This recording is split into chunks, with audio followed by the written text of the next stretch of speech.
Hello friends, welcome to TrichTech Institute, and in this OpenStack Fundamentals tutorial series we will show you that how you can launch an instance in your OpenStack platform. So instance is nothing but a VM, how you can launch the VM, that we will see.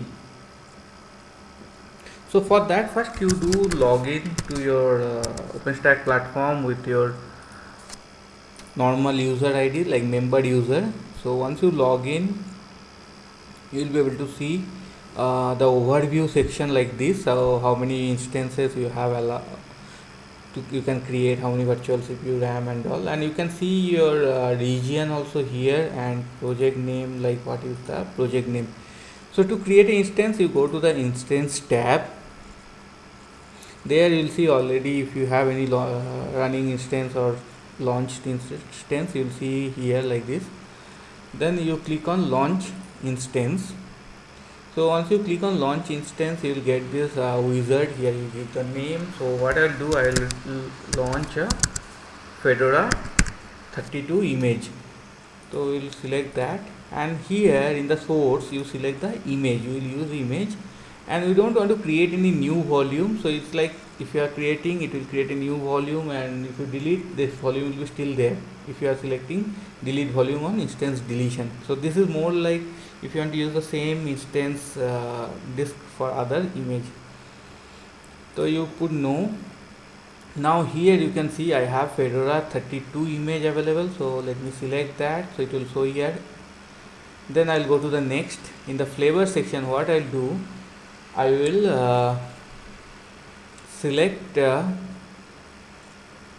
in this one, that my custom flavor, or I can select this one also. Let's select my custom flavor. So you'll see here 2 CPU it will take, 4 GB RAM it will take, and total disk it will take 17 GB. So in that 2 GB is for ephemeral disk and 15 GB for root disk. Then you go to the network section, you add the private IP network, so that you select. Then you go to the ports, you can skip the security group here. I will add the test security group, and I will remove the default security group. So in test security group, it is only allowing the SSH access. Then you go to the key pair. So this key you have to generate before itself, so you select that key. You can even create a new key pair here. Then you go to the configuration, nothing you need to do. If you want to do some script to run during the launch, you can select those script and all. We don't want to do anything here, so we'll just go to directly launch instance. So once you click on launch instance, you will see a new entry here, and you will see the instance launch. So now in the section you will see like status like build, and task you will be seeing like spawning. After some time you will see this is like saying running the state. So you can see here power state is running. So you have to give some time. If you want to see the logs, you just click on that instance name, and then you go to the overview section where it will say what is your IP and all, private IP, then what all communication it is allowing, and what is the image it's been used. Then you can go to the log section. You'll be able to see the logs, mostly console log. So still now that VM is now started booting up, so that's why you are not seeing here. So we'll do, and we will pause for some time, then we'll go and check the console log and action logs, so that you can see that VM is being built.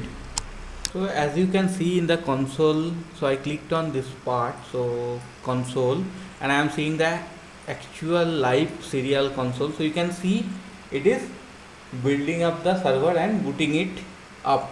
So you have to wait for some time. Once you see the login screen here, you should be good to proceed with the server access. So let's wait for some more time. So you can see that server is built now. Now I'm getting a login screen. So you can see as that live screen you are seeing here. Similarly, you can see the console logs also like this. So you go to logs and select how many logs you want to see, and just click on log length, go. So where you'll see like this login screen you got and all those things. And if you see one more thing, here you see that cloud init. So cloud init is used to build the image, like whatever host name you are giving or IP or network you are selecting, it does those addition or the changes accordingly, whatever you are giving instance, those names and all. So once you get like this, you will know that your system is up and running. Now one more thing I will show you. You go back to your instances. Now if you see, you have a IP address from a private section. So with this IP you cannot reach to the server like this 10.10.1.10. So in that case, what you can do, you can assign a floating IP. So if you have not created, again you can go to access and security section, and in that section you go to the floating IP and you can create one. So you can see I have already created one floating IP, so I will not create anymore. So I will go back to instances and I will select my Fedora instance and I will just do like this, associate floating IP, the first option.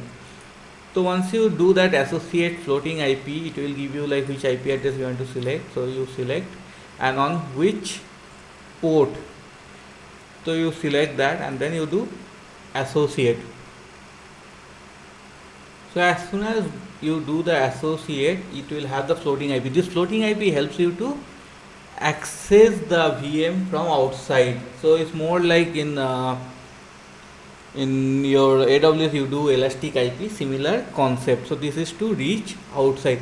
So like this, easily you can create an instance in your OpenStack platform and you can check the console logs and all, and also assign a floating IP. So keep in mind one more thing, to see the console logs or console live console, you need to enable the Nova No VNC, that we already covered in our previous video, and I will put that description section also, that video's link, so that you can see that video and configure your console accordingly.